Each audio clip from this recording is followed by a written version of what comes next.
శ్రీ శ్రీ శ్రీ జగదాంబ జ్యోతిష్యాలయం సంపూర్ణ కార్తీక మహాపురాణము 25వ రోజు పారాయణము ఏకోన వింశత్యధ్యాయ పృథువు అడుగుతున్నాడు నారద నీచే అత్యద్భుతంగా చెప్పబడిన తులసీ మహాత్మ్యుని విని ధన్యుడనైనాను. అదే విధంగా కార్తీక వ్రతాచరణ ఫలితాలను కూడా ఎంతో చక్కగా చెప్పావు. అయితే గతంలో ఈ వ్రతం ఎవరెవరి చేత ఎలా ఆచరించబడిందో కూడా విస్తారంగా తెలియజేయి అని కోరగానే నారదుడిలా వినిపించసాగాడు. ధర్మదత్తోపాఖ్యానము చాలా కాలం పూర్వం సహ్య పర్వత భూమిని కరవీరమనే ఊరుండేది. ఆ ఊళ్ళో ధర్మవేత్త, నిరంతర హరి పూజసక్తుడు, నిత్య ద్వాదశాక్షరీ జపవ్రతుడు, అతిథి సేవాపరాయణుడు అయిన ధర్మదత్తుడనే బ్రాహ్మణుడు ఉండేవాడు. ఒకానొక కార్తీక మాసంలో ఆ విపురుడు విష్ణుజాగరణ చేయదలచిన వాడై తెల్లవారు జామునే లేచి పూజోపకరణాలు సమకూర్చుకుని విష్ణువాలయానికి బయలుదేరాడు.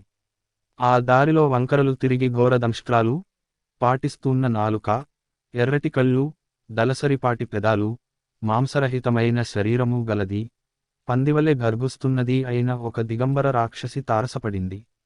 దానిని చూసి భీతి చెందిన ఆ బ్రాహ్మణుడు హరిస్మరణ చేస్తూనే ఉదకాలతో సహా తన వద్ద గల పూజా ద్రవ్యాలతో సహా దానిని కుట్టాడు. హరిస్మరణతో తులసీభరితమైన జలతాడనం చేయడం వలన ఆ నీళ్లు సోకగానే దాని పాపాలన్నీ పటాపంచలైపోతాయి. తద్వారా ఏర్పడిన జ్ఞానం వలన కలహ అనబడే ఆ రాక్షసి ఆ బ్రాహ్మణునకు సాష్టంగంగా ప్రణమిల్లి తన పూర్వ జన్మకర్మ విపాకాన్నిలా విన్నవించసాగింది. కలహ చెబుతోంది, పుణ్యమూర్తివైన ఓ బ్రాహ్మణుడా, పూర్వములో నేను సౌరాష్ట్ర దేశమందలి భిక్షుడునే బ్రాహ్మణుని భార్యను. అప్పుడు మిక్కిలి కఠినురాలినై ఉంటూ కలహ అనే పేరుతో పిలవబడే దానిని. నేనేనాడు నా భర్త ఆజ్ఞలను పాటించి ఎరుగను. ఆయన హితవును ఆలకించేదానిని గాను నేనలా కలహాకారినై అహంకరించి ఉండటం వలన కొన్నాళ్లకు నాదుని మనసు విరిగి మారుమనువాడాలనే కోరికతో ఉండేవాడు. అతనకు నేను సుఖపెట్టలేకపోయినా మారుమనువు చేసుకోవాలనే ఆయన కోరికను గుర్తించి భరించలేక విషం తాగి చనిపోయాను. యమదూతలు నన్ను తీసుకువెళ్లి యముడి ముందు నిలబెట్టారు. యముడు చిత్రగుప్తుడిని చూసి, చిత్రగుప్త, దీని కర్మకాండలను తెలియజేయి. శుభమైనా అశుభమైనా సరే కర్మఫలాన్ని అనుభవించావాల్సిందే నన్నాడు. అందు మీదట చిత్రగుప్తుడు, ఓ ధర్మరాజా, ఇది ఒక మంచి పని కూడా చేయలేదు. తాను షడ్రసోపేతంగా భోజనం చేసిన తర్వాత కూడా భర్తకు అన్నము పెట్టేది కాదు. అందువల్ల మేక జన్మమెత్తి బాధిష్టయగుగాక. నిత్యము భర్తతో కలహించి అతని మనసుకు బాధ కలిగించినందుకు గాను పందియోనిని పురుగై పుట్టుగాక. వండిన వంటను తానొక్కతే తినిన పాపానికిగాను పిల్లి యోనిని పుట్టి తన పిల్లలను తానే తినుగాక. భర్తృద్వేషిణి అయి ఆత్మహత్య చేసుకున్నందువలన అత్యంత నిందితమైన ప్రేత శరీరాన్ని పొందుగాక.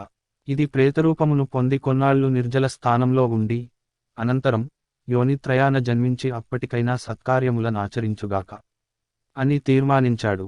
అది మొదలుగా, ఓ ధర్మదత్త, నేను 500 సంవత్సరాల పాటు ఈ ప్రేత శరీరం ధరించి ఆకలి దుఃఖులతో అల్లాడుతూ అలనాటి నా పాపాలకై దుఃఖిస్తున్నాను. అనంతరం కృష్ణ సరస్వతి సంగమ స్థానమైన దక్షిణ దేశానికి రాగా అక్కడి శివగణాలు నన్ను తరిమికొట్టగా ఇలా వచ్చాను. పరమ పావమైన తులసి జలాలతో నీవు తాడించడం వలన ఈపాటి పూర్వస్మృతి కలిగింది. పుణ్యతేజస్వివైన నీ దర్శనం లభించింది. కాబట్టి కళసున్నా కరహితుడవైన భూసురుడా, ఈ ప్రేత శరీరం నుంచి, దీని తదుపరి ఎత్తవలసిన యోనులలోని జన్మత్రయాన్నుంచి నాకెలా ముక్తి లభిస్తుందో చెప్పి రక్షించు అని ప్రాధేయపడింది. కలహ చెప్పినదంతా విని కలతపడిన మనస్సు గలవాడైన ఆ విప్రుడు సుదీర్ఘ సమయం యోచించి దుఃఖభార హృదయుడై ఇలా చెప్పసాగాడు. ఏకోనవింశత్యధ్యాయ సమాప్త. వింశత్యధ్యాయము.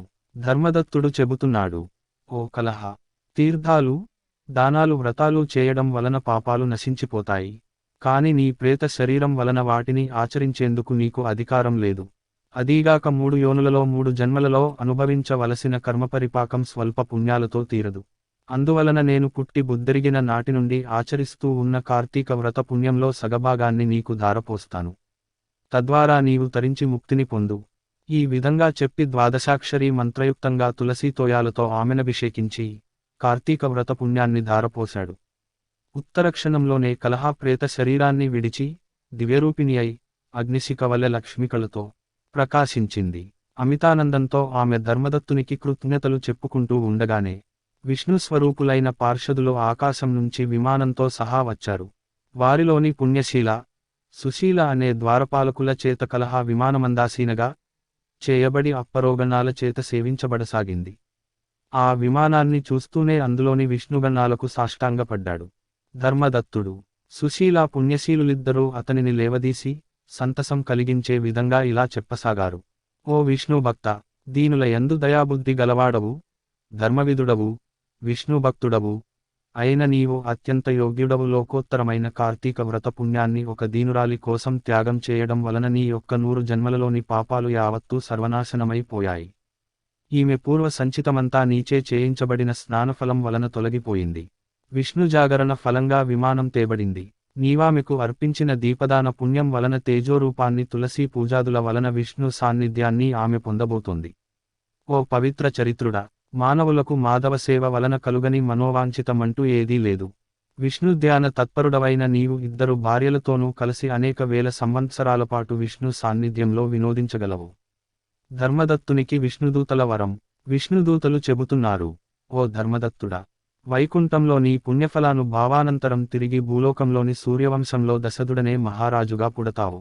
నీ భార్యలిద్దరూ ఆ జన్మలో కూడా నీకు భార్యలవుతారు.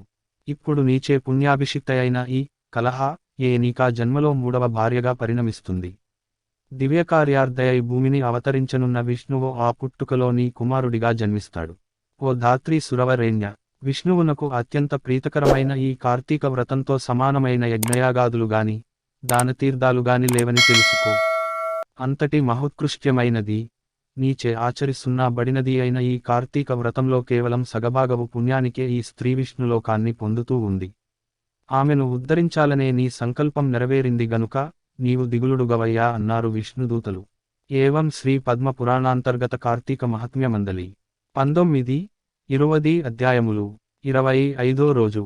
నిషిద్ధములు: పులుపు, చారు వగైరా ద్రవపదార్థాలు, దానములు, యథాశక్తి, పూజించాల్సిన దైవము, దిక్పాలకులు, జపించాల్సిన మంత్రము, ఓం ఈశావాస్యాయ స్వాహ. ఫలితము: అఖండ కీర్తి, పదవీ ప్రాప్తి. 25వ బహుశదశమి రోజు పారాయణము సమాప్తము. శ్రీ శ్రీ శ్రీ జగదాంబ జ్యోతిష్యాలయం. మరిన్ని వీడియోలు కోసం మా ఛానల్ని సబ్స్క్రైబ్ చేసుకోండి. మా వీడియో అలర్ట్ కోసం గంట సింబల్ని నొక్కండి.